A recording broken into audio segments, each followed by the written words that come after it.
Bonsoir. Bonsoir pour ce 26e live en direct avec vous-même. En direct ce soir, je vais prendre les sujets qui sont arrivés. Je viens juste de rentrer.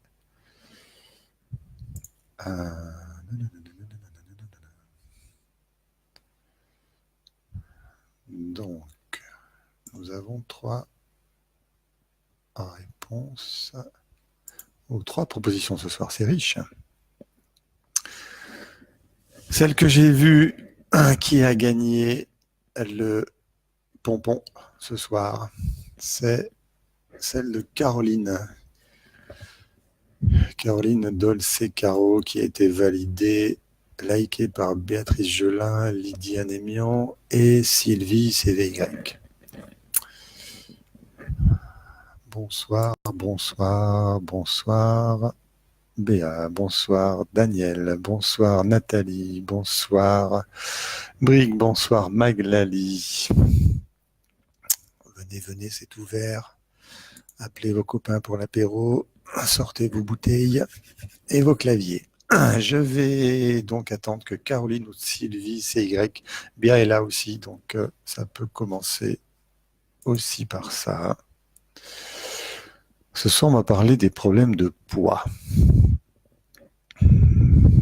Zoé, bonsoir. Alors, problème de poids, pourquoi? Simplement parce que les deux autres sujets, qui sont fort intéressants, je vais en toucher deux mots. Asma nous a parlé de la difficulté à prendre des décisions parfois alignées avec celles que je suis. Manque de structure et d'organisation, et malgré un travail sur moi, des difficultés relationnelles peuvent être encore assez récurrentes. Il n'y a pas eu de like sur ce sujet-là qui est pourtant très intéressant, Asma, et je vais donc répondre en deux phrases. Deux phrases qui seront des phrases générales, qui vont peut-être pas vous toucher vous, mais qui vont peut-être toucher d'autres personnes. Elles sont générales dans le sens où c'est une première approche qui est faite d'après mon expérience. Ok. Après, il faudra voir ça avec vous en détail. Et là, ce soir, c'est pas le cas. Donc, n'hésitez pas la semaine prochaine à reposer ce texte-là. Peut-être qu'il aura un vote qui le permettra d'être en avant. Donc, la difficulté de prendre la décision. De prendre des décisions. Manque de structure et d'organisation. C'est deux choses qui vont dans le même sens. Alors, difficulté relationnelle, je suppose que c'est avec les hommes. Alors ça, c'est une supposition parce que c'est pas écrit. Mais ça irait bien dans le sens des deux autres sujets. Difficulté à prendre des décisions. Prendre des décisions, attention, il n'y a pas de machisme là-dedans, c'est une fonction masculine. Archaïquement, c'est l'homme qui décide et qui choisit. C'est lui qui pilote et qui dirige, simplement parce que son énergie masculine est vers l'extérieur. D'accord? Donc c'est lui qui projette les choses. Pourquoi son énergie masculine est vers l'extérieur? Parce que biologiquement, c'est comme ça que ça fonctionne. Vous êtes créé d'un papa qui a projeté son énergie masculine vers l'extérieur de lui-même et d'une maman qui l'a accueilli dans son énergie féminine d'accueil en elle. C'est de là que part notre vie. Et ce départ de vie est conservé dans toutes les actions que les hommes et les femmes sont censés faire. Je ne dis pas que les femmes ne peuvent rien projeter. Je dis que pour projeter, il faut qu'elles soient OK avec leur énergie masculine, qu'elles puissent l'utiliser. Et pour ça, il faut que cette énergie masculine soit bonne pour elles, qu'elle ne soit pas dangereuse ni violente. OK? Donc Asma, énergie masculine sur la première phrase. Ensuite, manque de structure et d'organisation. Vous l'avez deviné, ça encore, structure et organisation, c'est plutôt dans le masculin que ça se trouve. Parce que le projet se construit avec une structure et une organisation. La femme a son énergie masculine plus son énergie féminine plus créative. Donc elle va créer, elle va s'arranger, elle va modifier, etc.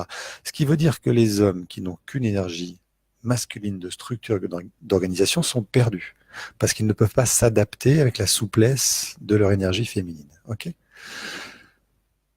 Le difficulté relationnelle, je suppose que c'est avec l'homme, donc ça vous renvoie à l'homme, Asma. Donc, en deux mots, le travail sur vous n'a pour moi pas été assez profond dans votre relation avec votre père ou avec le masculin, j'ai envie de dire. Et là, après, c'est vous qui pourriez nous en dire plus. Mais ce n'est pas le sujet ce soir, donc reposez-le si vous voulez.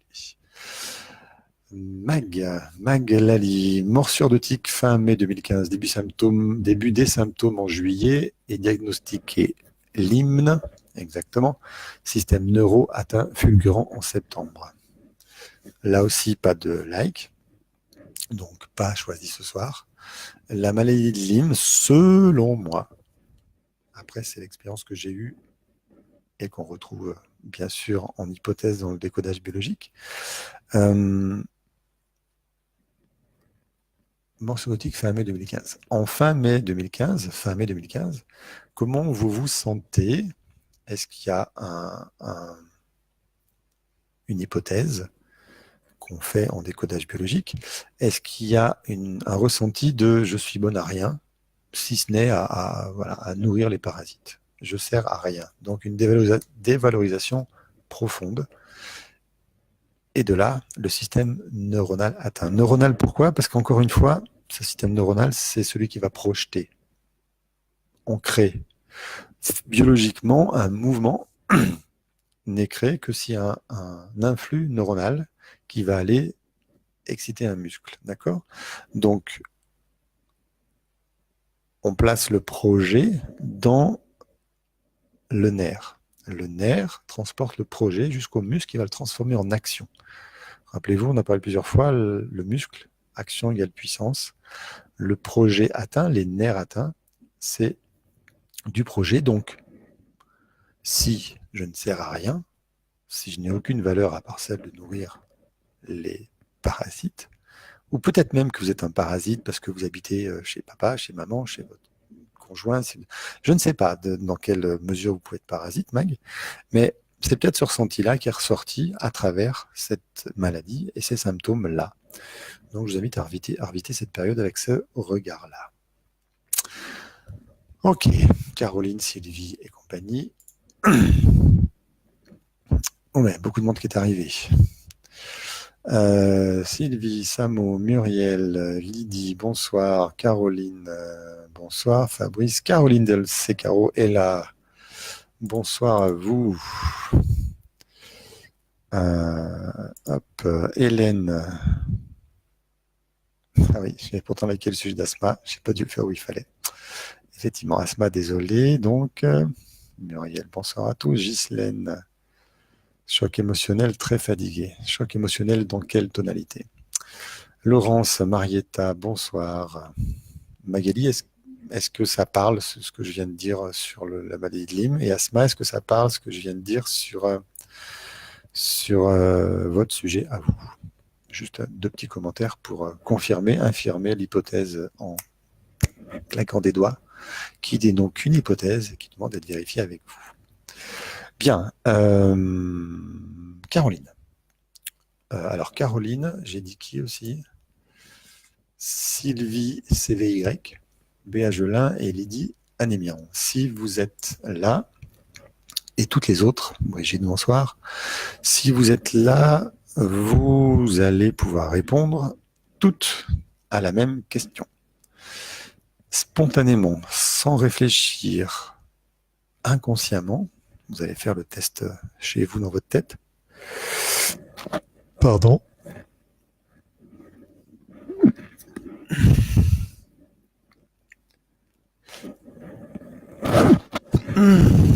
Je suis sur la bonne question. Asthma, ça ne vous parle pas. Ok. Eh bien, développez ça et puis on verra votre cas la semaine prochaine ou la semaine suivante. Il ne faut pas hésiter à reposer des questions qui n'ont jamais été abordées. Hein, c'est le principe. Donc, toutes les personnes en problématique de surpoids, hommes ou femmes d'ailleurs,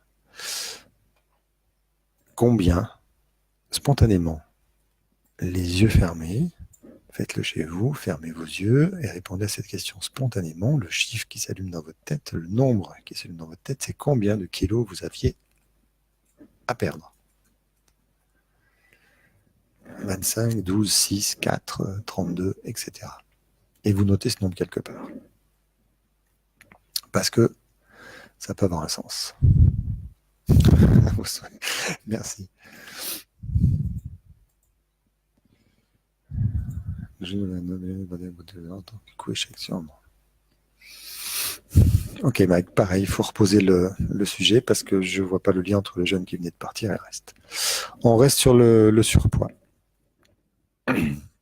Le poids que vous, enfin, les kilos, le nombre de kilos que vous venez de formuler dans votre tête, inconsciemment, parce que spontanément, sans réfléchir, a un sens biologique. Vous avez ce poids aujourd'hui, là, maintenant, on va dire présentement, même si votre poids fait que évoluer, vous avez un sens à comprendre de ce nombre de kilos. Ça peut être tout et n'importe quoi, mais ça a un sens. Sinon, votre biologie ne vous fixerait pas à plus 25 kilos, ou à plus 12 kilos, ou à plus 4 kilos, ou je ne sais quoi. Ça a un sens. Je vais donner des exemples. Hein. Plus 25 kilos, ça veut dire que c'est peut-être quelque chose qui s'est passé à 25 ans. Ok. Je vois ça souvent. Plus 12 kilos à 12 ans. Ok, on est parti sur le même principe. Hein. Ou alors en 2012. Si c'est 12 ans. En fait, votre inconscient va intégrer ce chiffre comme un chiffre. Et pour ceux qui suivent un petit peu, votre inconscient fonctionne beaucoup avec les nombres. Parce que ça bouge jamais un nombre. Parce que ça a un sens, un nombre. Et pourquoi ça a un sens? Parce que la vie est finalement qu'une succession de nombres, de dates, de chiffres, et on fait que compter. Toute notre vie, on a 2 choses, je veux 1 verre d'eau, je veux 4 assiettes, je veux 3 couverts, et 2 salades pour la 8, etc., etc. Il y a des nombres partout qui nous entourent, donc notre inconscient imprime les choses en nombres. Donc 25 pour 25 ans, 12 pour 12 ans, mais 12 pour 2012 ou 12 pour l'enfant qui est mort à 12 ans, ou pour l'enfant que j'ai perdu quand il pesait 12 kilos, ça aussi. Très souvent, j'intègre en moi le poids de la personne que j'ai perdue, ou qui manque dans mon arbre. Martine, bonsoir.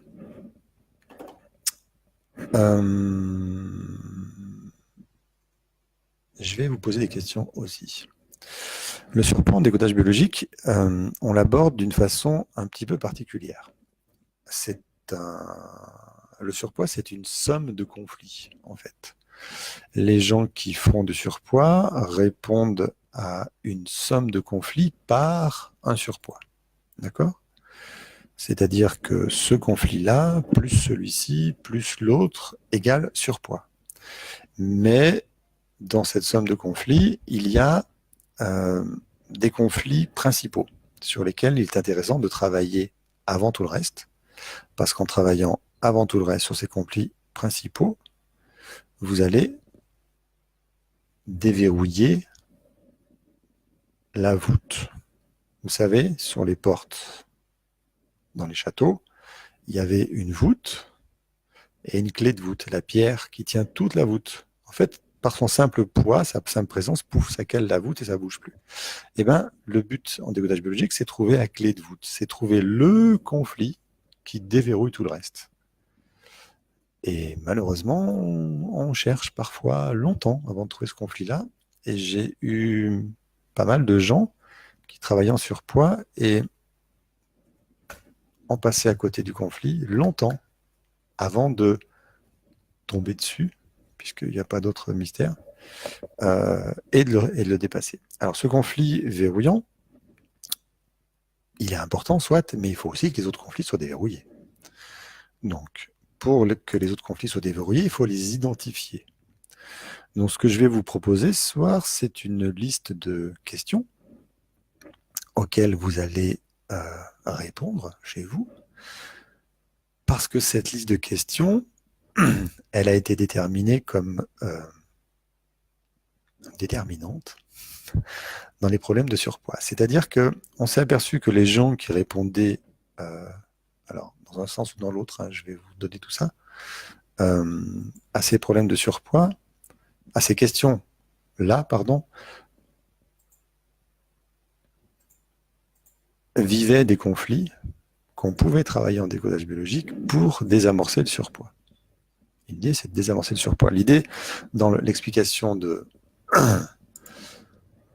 Caroline, elle nous dit « Je mange très sainement, beaucoup de légumes qui, eux, me rendent malade, douleur dans le ventre, ballonnement et transit très actif. Donc ça, c'est pas top. Ce poids me limite beaucoup dans ce que j'aimerais faire, grande rando, plus de sport, etc. Du coup, problème d'hypertension, d'hyperventilation au moindre effort, douleur dans la poitrine. J'ai fait plusieurs examens, les médecins ne trouvent rien et du coup ne me croient pas quand je leur dis ce que je mange. Ce n'est pas moi. Mon corps n'est pas en adéquation avec mon âme. » Alors, Caroline, votre corps est toujours en adéquation avec votre âme. Votre corps vous signale qu'il y a quelque chose qui ne va pas. Ce qui est compliqué, c'est de mettre le doigt sur ce qui ne va pas. Et là, je vous entends. Je vais donc aborder les questions principales qui sont majoritairement retrouvées dans le surpoids. Ok ?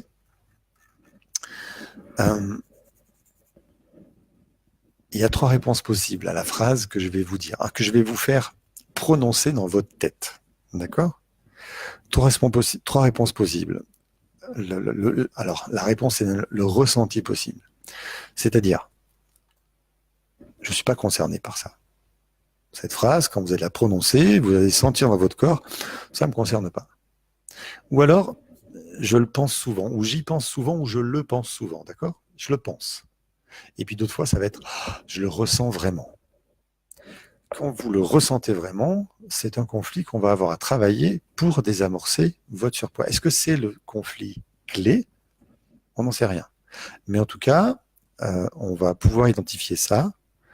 Et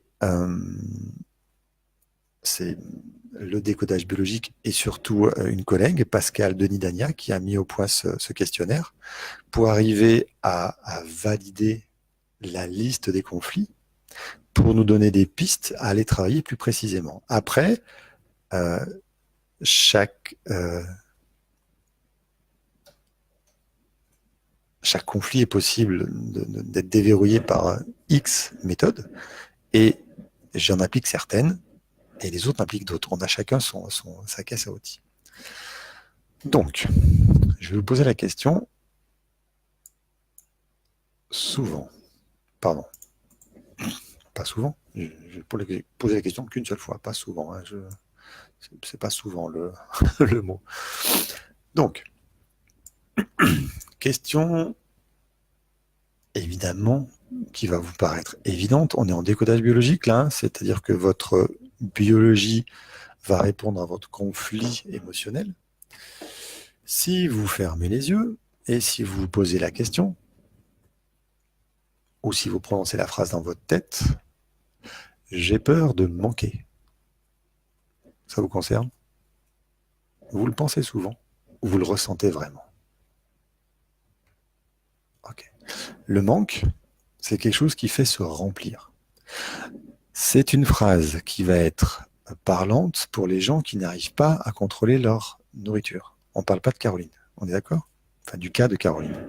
Caroline, elle mange des légumes et pourtant, ça réduit pas. Ça ne réduit pas parce que son corps a visiblement besoin de ce surpoids pour quelque chose. Et il va trouver dans les légumes n'importe quoi pour physiologiquement arriver à se maintenir.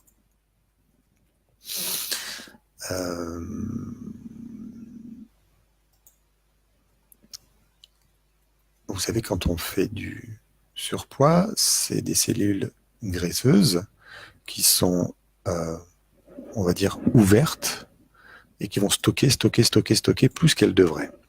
Donc, bien sûr qu'il y a la phrase « j'ai besoin d'avoir des réserves, de stocker ». Nourriture, argent, vêtements, chaussures, peu importe. Est-ce que vous y pensez souvent ? Est-ce que c'est vous ? Ou est-ce que vous le ressentez vraiment ? Après, il y a une histoire d'eau. Cette nourriture, cette graisse qui est stockée,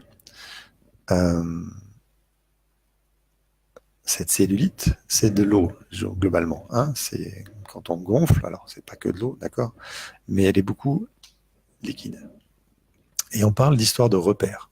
Je suis totalement perdu ou j'ai perdu tous mes repères. C'est ça la question. Est-ce que pas concerné? Ah ouais, je le pense. Alors mes repères, c'est quoi? C'est les vôtres. Hein. Je ne peux pas dire à votre place que ce sont vos repères, mais c'est les vôtres. Pas concerné? Je le pense souvent. Ouais, je le ressens vraiment, je suis complètement perdu. Après, on a le sujet des hommes.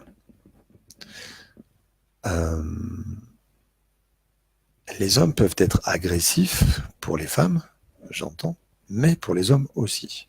Alors, je vais globalement parler, là vous êtes majoritairement ce soir féminine, je ne sais pas s'il y a un homme qui ne s'est pas encore signalé, mais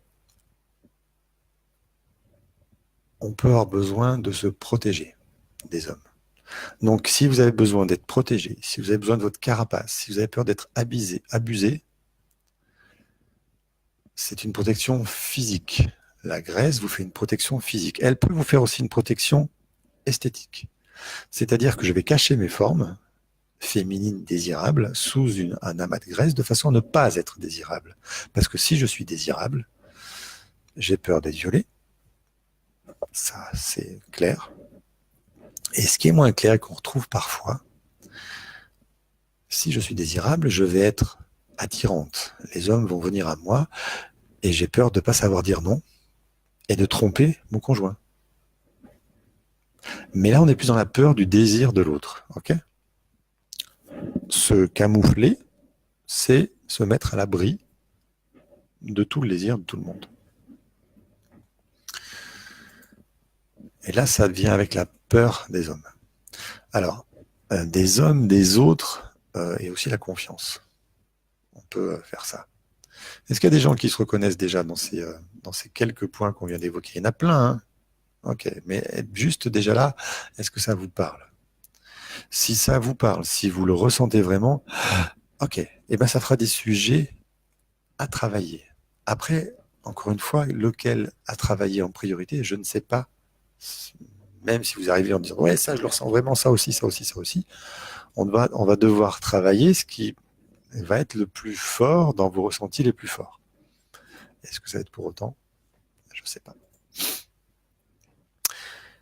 Je parlais tout à l'heure des enfants qu'on a perdus.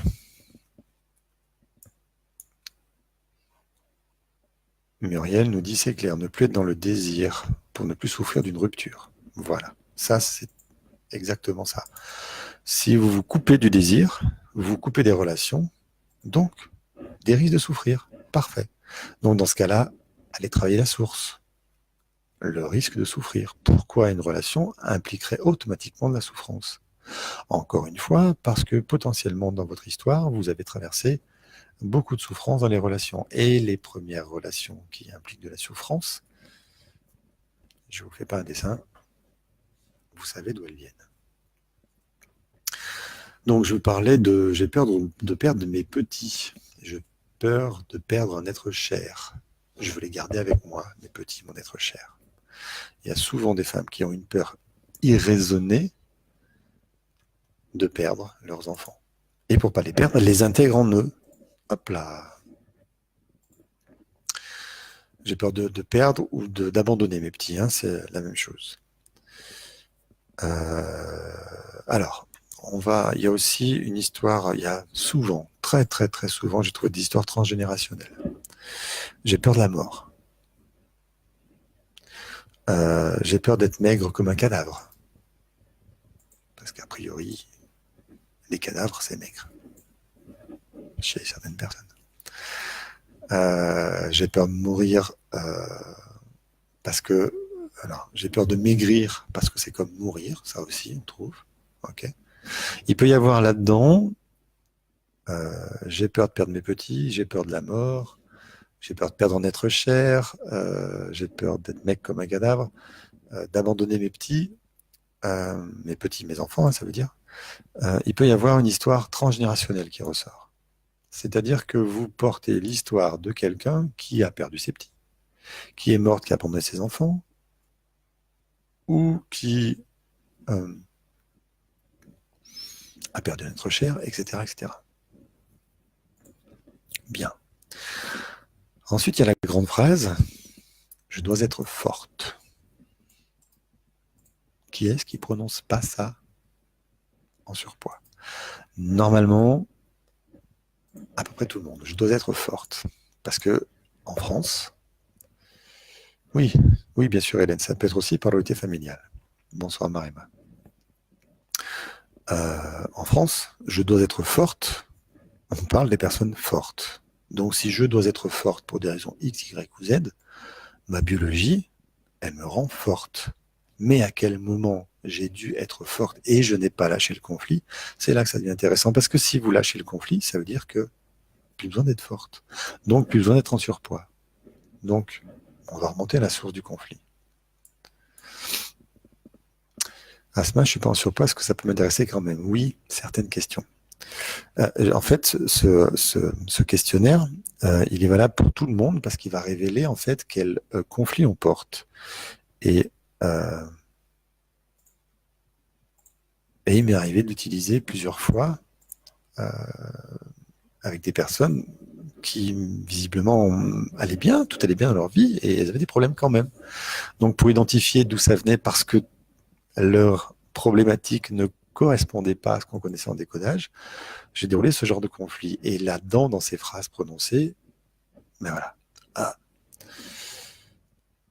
Donc, être forte, ça veut dire que pour être forte, pourquoi faut être forte? Et comment on fait pour être forte? Oula, 4 commentaires, ça va vite.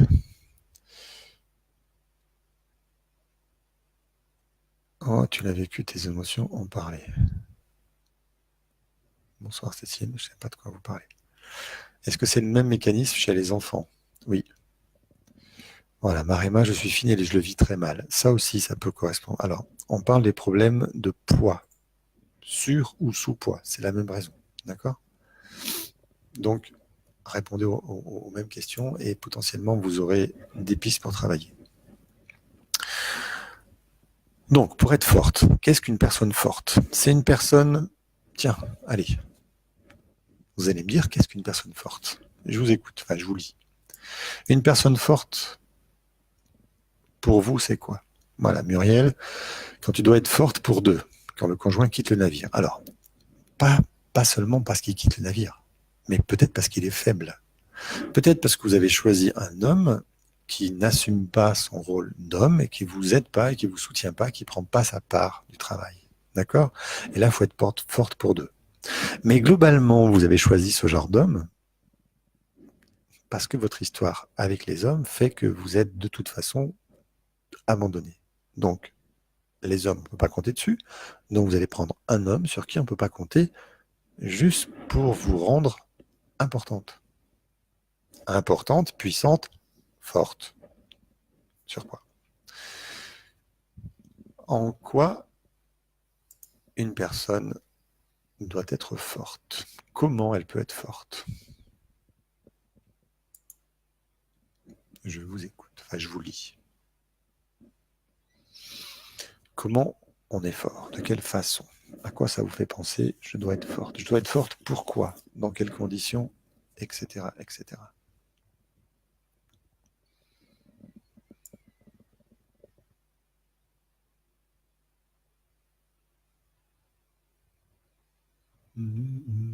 Petite musique d'attente. Je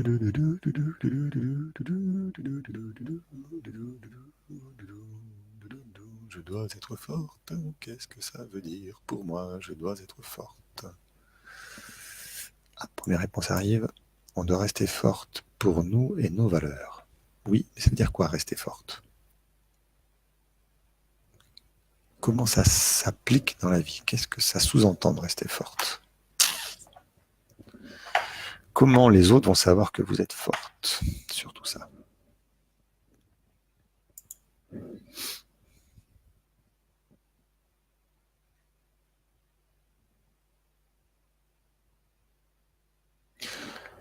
Toutes les phrases de je dois être forte, c'est je dois être costaud, je suis un pilier, c'est moi qui porte tout. Muriel l'a dit tout à l'heure, hein, je suis un pilier, je ne peux pas flancher, je ne peux pas abandonner. Mais à l'inverse, il y a les phrases je ne suis pas capable, j'y arriverai jamais, je suis nul, je ne suis pas à la hauteur. Et je suis responsable de tout. Muriel, c'est tout gérer. Pour ne pas sombrer, oui. Caroline, une personne forte pour moi doit toujours garder la tête haute, ne pas se laisser abattre dans la difficulté pour ne pas sombrer, car d'autres comptent sur nous pour les tenir. Exactement, c'est le pilier. D'être différente fait souffrir, oui, bien sûr. Supporter moralement, assumer le quotidien, pouvoir me défendre si on m'agresse, Béa. Exactement, vous voyez, être forte, ça prend différents sens pour chacune de vous. Et c'est ça qui est important. Ne jamais demander d'aide, se débrouiller seul, oui, ok. Pourquoi? Parce que vous ne pouvez pas faire confiance aux autres, Caroline. J'en ai parlé tout à l'heure. Endosser la responsabilité d'une famille. Ok, bien sûr. Être forte, ça prend plein de sens différents. Et c'est pour ça que être forte, ça suffit pas. C'est être forte dans quelles conditions? Donc, Béa, pour me défendre si on m'agresse. Donc, si je dois être forte, je vous invite à fouiller l'agression. Quand est-ce qu'on vous a agressé?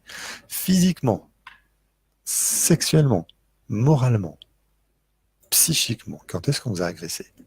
Et vous trouverez la piste. Ne pas demander d'aide pour Brigitte, donc être autonome. Pourquoi? Parce qu'on ne peut pas compter sur les autres. Pourquoi?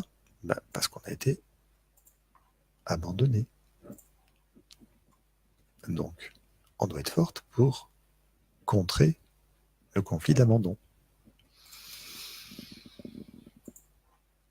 Mon ex me disait tout le temps, tiens bon, impossible de m'effondrer. Mais pourquoi vous teniez bon? Pourquoi lui ne pouvait pas prendre sa part? Tiens bon, non. C'est pas votre boulot de tenir bon, c'est lui de tenir bon déjà. Trahi, ouais, exactement.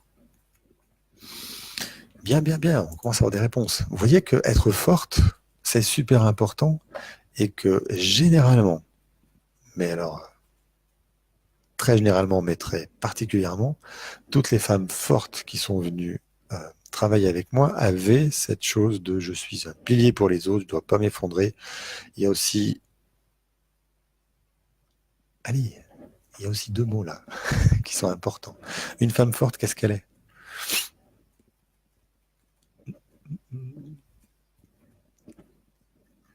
C'est mieux quand c'est vous qui explorez, qui donnez les solutions.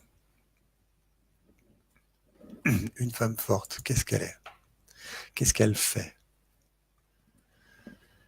Elle ne peut pas flancher, elle ne peut pas s'écrouler, on a dit. S'effondrer. Elle doit assumer le quotidien, elle doit pouvoir se défendre quand on l'agresse. Elle doit supporter moralement les autres. Elle doit garder la tête haute pour ne pas se laisser abattre.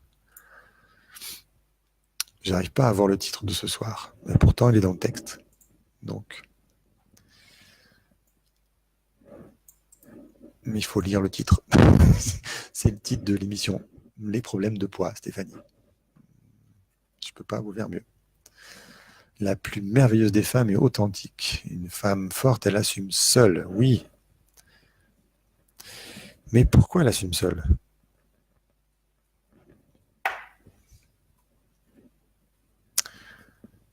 Marima, je me suis toujours sentie seule au monde et je ne fais pas du tout confiance. Donc j'ai tendance à tout gérer. Effectivement, la femme forte, elle nourrit toute la famille. Caroline, elle dirige la femme forte. Oui, ok. Et encore une fois, pourquoi elle doit diriger? Pourquoi elle doit nourrir toute la famille? Pourquoi elle doit avoir tendance à tout gérer? Pourquoi elle résiste? Pourquoi elle assume seule? Etc., etc. Qu'est-ce qui la pousse à ça?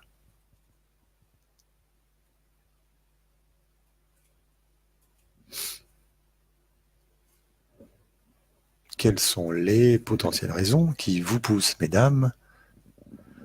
Parce qu'elle n'est pas aidée, pas soutenue, Hélène. C'est facile en faisant le webinaire sur les relations. Parce qu'elle n'a pas confiance en l'autre. Bien, elle s'aime. Une femme forte, elle s'aime. Sa différence. Pardon, Cécile, mais j'ai pas le contexte de votre phrase. Donc. Céline, bonjour. Parce qu'elle ne sent pas de soutien autour d'elle, parce que l'homme n'est pas là, exactement. Le père n'est pas à sa place. Oui, mais là, Nord et Hélène, vous trichez un petit peu. Vous faites le webinaire sur les relations et forcément, vous avez les réponses.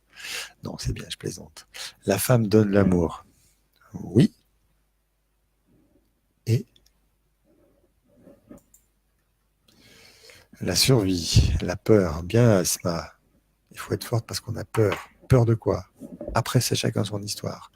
Mais vous voyez que pour être forte, il y a plein de raisons d'être forte. Il faut tenir la maison parce qu'on n'a pas confiance aux hommes, Luciano. Je suis d'accord. Euh, parce qu'on a peur des hommes, parce qu'on doit soutenir les autres, on doit tout faire pour eux, parce que plein de raisons. Chacun et chacune a sa propre raison d'être forte. Marema, je suis guidé par mon instinct, c'est plus fort que moi. Votre instinct, c'est un instinct maternel, d'accord. Mais cet instinct maternel devrait pouvoir s'appuyer, sur un masculin qui vous soutient. Vous. Ça, c'est naturel et c'est instinctif. Si vous voulez être seul, c'est que c'est pas de l'instinct, c'est une blessure. Caroline, elle veut garder le contrôle, exactement. Le contrôle responsable, la culpabilité, ça va entraîner. Si quelque chose se passe, c'est de ma faute, je suis coupable. Donc, on parle de quoi? Christelle, bonsoir. On parle de quoi quand on parle de tout ça? D'être fort, de s'occuper des autres, etc., etc., etc. Pourquoi on fait ça? Pourquoi on ne laisse pas tomber et on ne laisse pas ça aux autres? Qu'est-ce que ça nous apporte? Qu'est-ce que ça vous apporte, mesdames, de faire ça? Qu'est-ce que ça vous apporte d'être forte? Dans tous les sens que vous l'avez dit chacune, qu'est-ce que ça vous apporte? Quel est le bénéfice d'être forte? Parce qu'il y a un bénéfice à être forte, sinon vous l'auriez lâché il y a bien longtemps. Et c'est ce bénéfice d'être forte que votre inconscient ne veut surtout pas lâcher. C'est pour ça que tous les régimes que vous faites ne marchent pas, parce qu'il y a un bénéfice à ne pas lâcher, être forte. Le bénéfice, c'est d'être libre. Ayana, je vais remonter à votre réponse, parce qu'elle n'a pas confiance en l'autre. Donc votre liberté, Ayana, elle est soumise à l'autre. Et donc, pour être libre, pour pas avoir confiance, parce que vous n'avez pas confiance dans l'autre, vous devez être forte. C'est obligé. Vous ne pouvez pas être libre sans être forte. Ok. La protection pour Béa, le rôle du sauveur pour Brigitte, ça nous accomplit. Non, Muriel, ça ne nous accomplit pas. L'image. Pour l'image de la femme forte, Caroline, si je comprends bien le sens. La gratitude des autres dans ce cas-là, Luciano. Les autres ont besoin de nous et du coup, ils ne nous abandonnent pas. Être forte pour être autonome et indépendante. Mais non, c'est un leurre tout ça. Vous devez être forte pour contrer votre dévalorisation. Ben oui. Si vous n'êtes pas forte, vous êtes faible. Donc vous contactez votre dévalorisation. Si vous êtes faible, on vous abandonne, on vous rejette, on vous aime pas, on vous exclut, on vous humilie. Elle est là, la peur. Ne pas contacter sa faiblesse. Être forte, ça permet de ne pas contacter sa faiblesse. Parce que sa faiblesse, si on la contacte, c'est juste horrible. Votre corps, votre biologie lutte depuis tout ce temps pour ne pas contacter votre faiblesse. Et c'est pour ça qu'il veut être fort. Et votre faiblesse, c'est d'être abandonné, rejeté, nul, etc., etc., etc. C'est pas que ça, hein. Le surpoids, il n'est pas que ça, mais c'est une majorité de dévalorisation. En travaillant sur la dévalorisation, en retrouvant sa valeur, vous n'avez plus besoin d'être forte.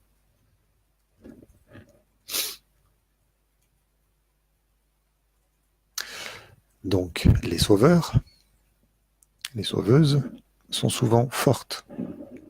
Pourquoi? Rappelez-vous, elles sauvent pourquoi elles sauvent les gens? Pour avoir de l'amour. Pourquoi? Parce que leur conflit, c'est de ne pas être aimé. Donc, ne pas avoir de valeur affective. On parle encore de dévalorisation. Affective, cette fois-ci. Après, une dévalorisation sociale. Je fais tout, je suis responsable de tout, je gère tout, je contrôle tout. Parce que si je ne fais pas ça, je suis nul. Ou je me plante. ou on va se moquer de moi. Plein de raisons. Et oui, Caroline, et pourtant, en étant forte, on vit quand même le rejet, l'abandon, etc. Mais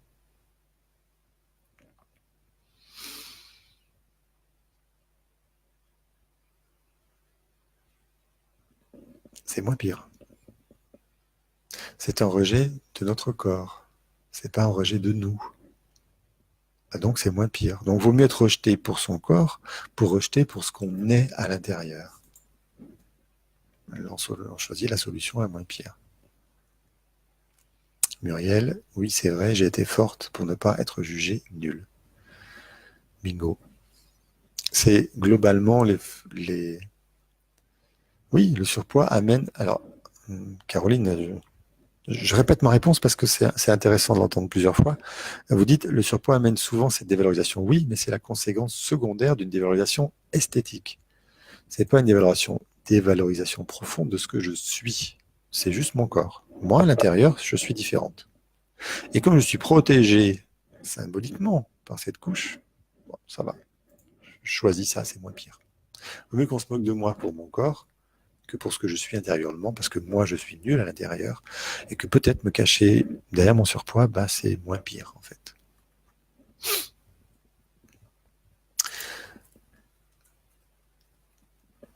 Alors, la dévalorisation, c'est le premier gros symptôme, et on peut chercher là-dedans et réparer ça, ok?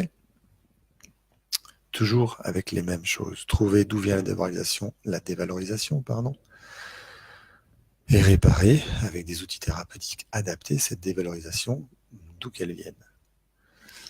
Après, il y a un conflit, ce qu'on appelle le conflit de silhouette.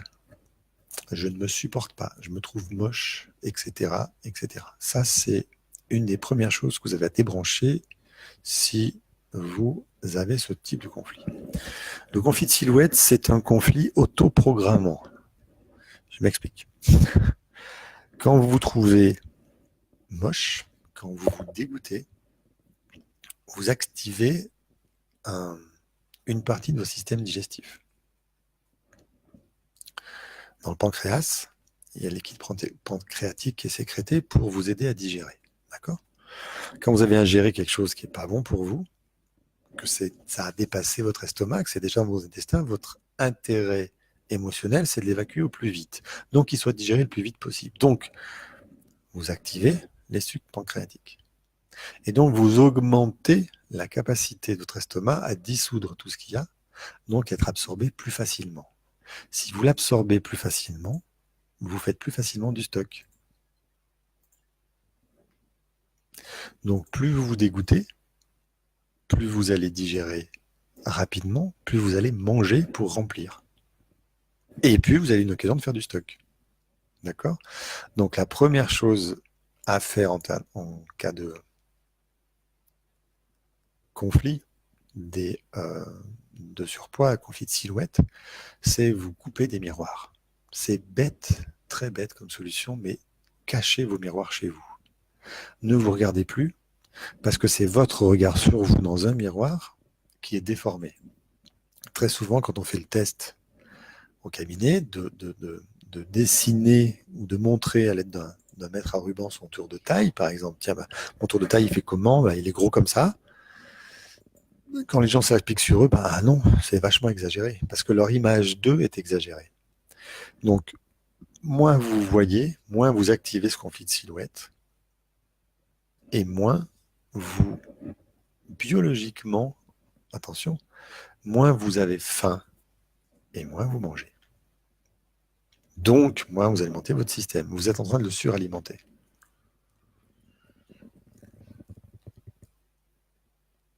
Alors, Marima, c'est aussi une façon de cacher ma sensibilité et parfois me pousse à être agressive verbalement quand je me sens mal. Et donc, je mange plus et je deviens plus maigre. Il faut remonter. Ça me rassure. Je me sens vivre en étant forte, mais je n'attends pas de retour. Mon petit corps empathie.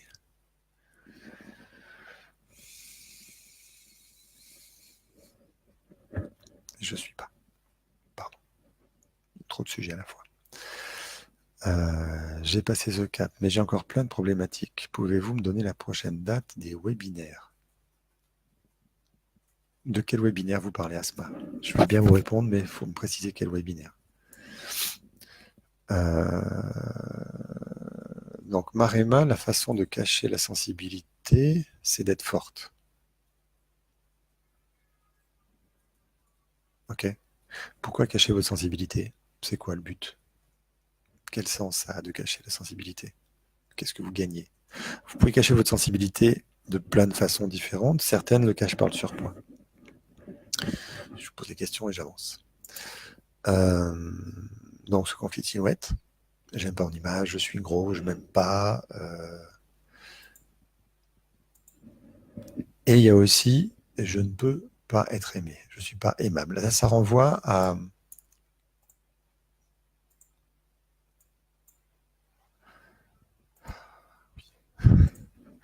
Des fois, vous répondez oui, et je ne sais plus de quoi on a parlé. Donc, c'est un peu compliqué. Sans refaire de longues phrases, oui, c'est plus simple pour moi, je suis un peu perdu. Pardon, s'aimer soi-même. Ah, s'aimer, se trouver soi-même.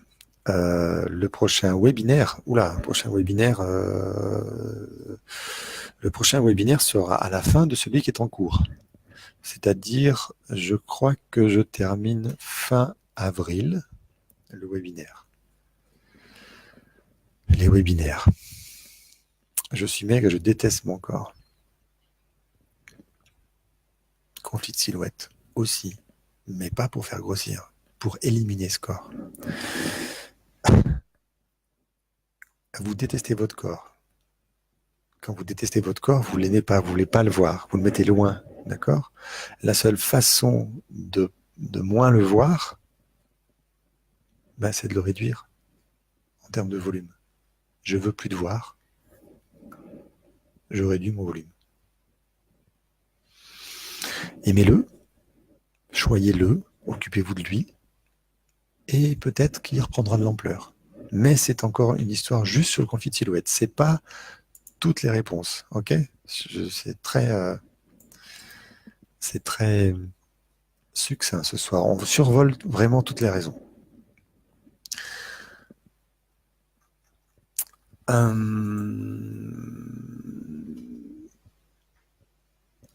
J'ai parlé d'ancêtres tout à l'heure. Donc qui ont perdu des enfants, qui sont morts jeunes, etc., etc. Ils peuvent avoir été déportés aussi. Et là, on connaît la maigreur des camps de déportation. Et si on porte l'histoire de quelqu'un déporté, pour lutter contre ça, on mange. D'accord? Mais là, on sait plus dans le repas.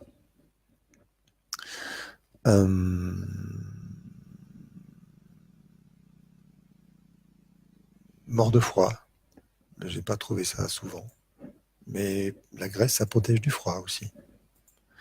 La graisse, ça protège du foie, ça protège des agressions, ça protège du contact non désiré, ça protège du regard non désiré, ça protège de beaucoup de choses, mécaniquement aussi, donc de la violence, de l'agression, d'accord?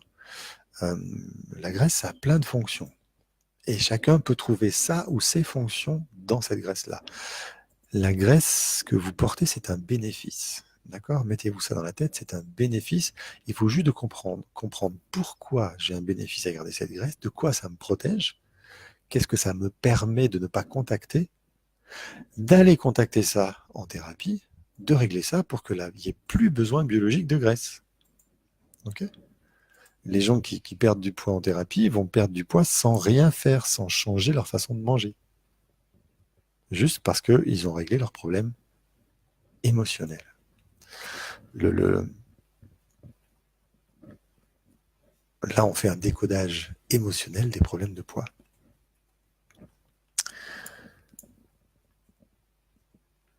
Oui, Hélène, si c'est juste le ventre, est-ce que ça peut être par rapport à une grossesse ou un enfant mort-né? Généralement, c'est plus une grossesse. Du ventre, uniquement du ventre. Les ballonnements, c'était Caroline tout à l'heure. Les ballonnements, ces ventres gonflés avec tous les légumes que vous mangez, ça vous met dans un état physiologique symbolique complètement de grossesse. Donc, qu'est-ce qui s'est passé pendant une grossesse? La vôtre, pendant une des précédentes grossesses de votre mère, pendant votre grossesse à vous, c'est-à-dire celle où vous êtes dans le ventre de votre mère, ou chez vos ancêtres. quel enfant était perdu pendant une grossesse. Je prends du poids sur le ventre. Je fais des ballonnements. Les ballonnements, ils ont un double sens. C'est le sens du gaz.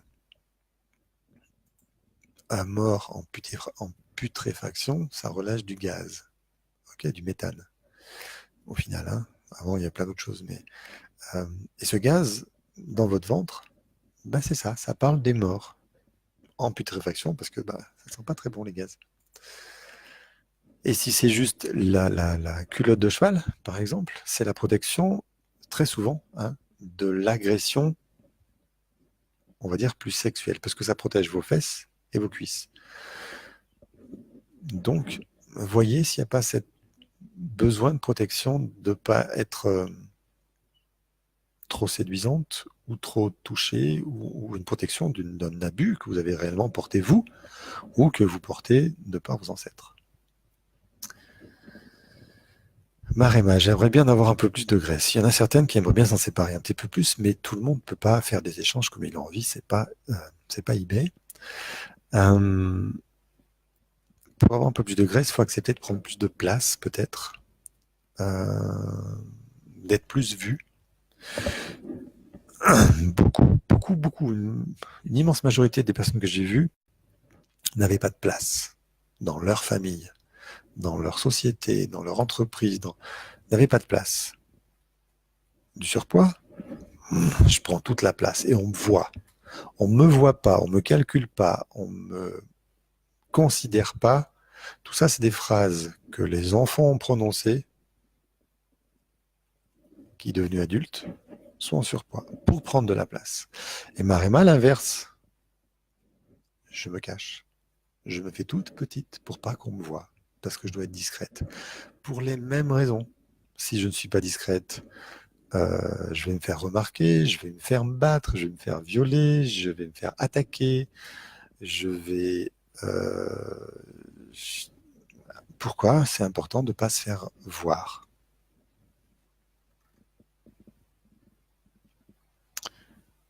Comment faire pour se séparer de ces 17 kilos de trop? Je viens d'expliquer, il y en a. 17 kilos, ça veut dire quoi? Ça vous parle de quoi dans votre histoire? Peut-être que c'est pas conscient, que ce sera compliqué à trouver. Mais après, dans tout ce que je viens de dire, qu'est-ce qui vous parle le plus? Et dans ce qui vous parle le plus, travaillez ça en thérapie pour décrocher soit cette dévalorisation, soit ce sacrifice, soit cette image de soi. Il y a aussi des phrases familiales. Mange, mange, mange, sinon tu vas être malade. Ah oui, la grand-mère qui mange, mange, mange, sinon tu vas être malade, elle porte son histoire de la guerre. Mais ça va, on n'est plus en guerre, on n'a pas besoin de manger, de manger, de manger pour pas être malade. Mais en fidélité familiale, on reste dans cette histoire de mange, mange, mange, sinon tu vas être malade. Donc, on se bavre. Et vous me faire envie de pitié, ça aussi. Ah ben oui, vous me faire envie de pitié. Donc, comme ça, c'est mieux de faire envie que de pitié. Et encore une fois, c'est vrai, Christophe, tu as vu juste. C'est le décodage qui a vu juste, mais merci Maremma. Il ne faut pas se cacher, il faut se montrer. Et la peur de se montrer, il faut la travailler pour qu'elle lâche et que votre corps redevienne juste.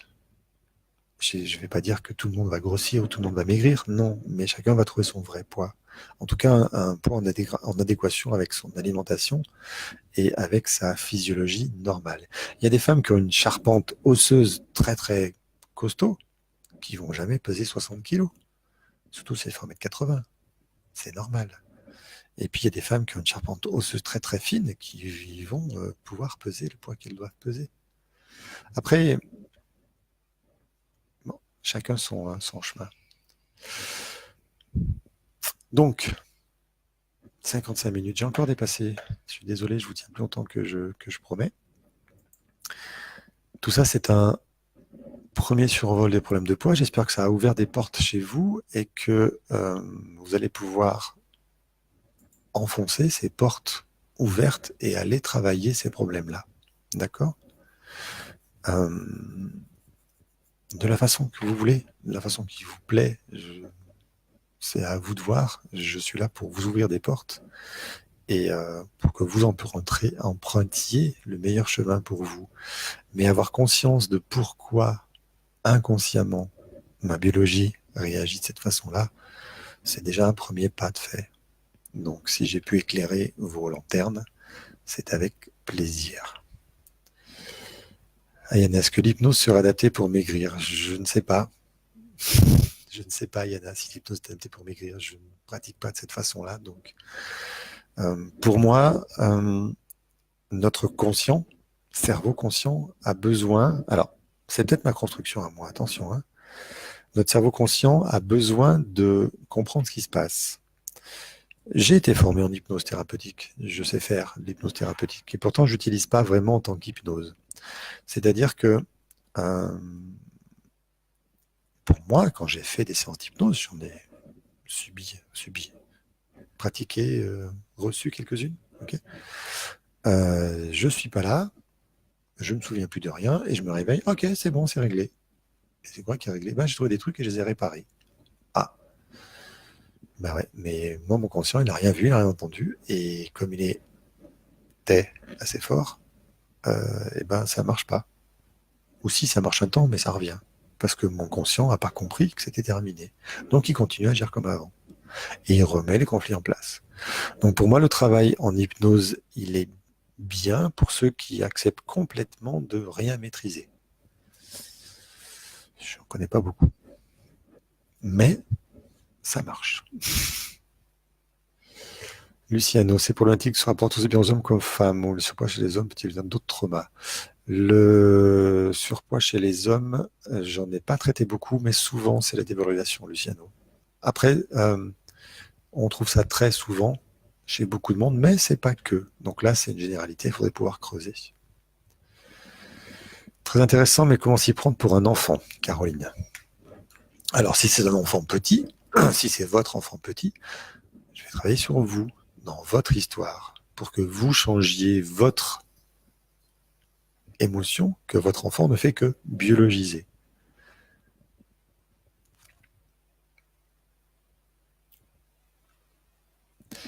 Et euh, mon expérience, elle est ce qu'elle est. Je vous propose mon expérience, sans jugement sur tout le reste.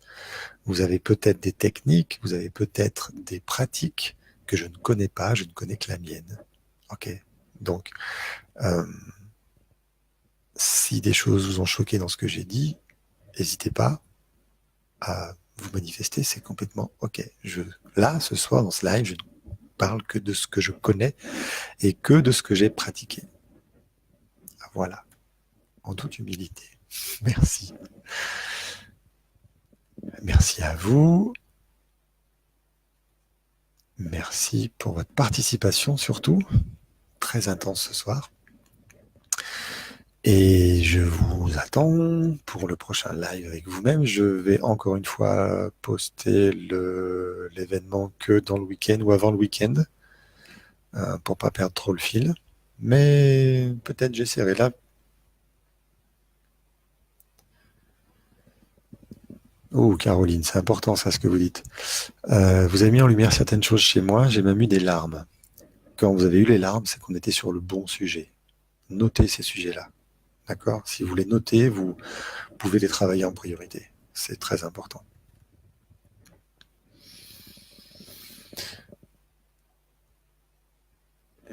À lundi prochain. Bonne soirée à vous et merci. Au revoir.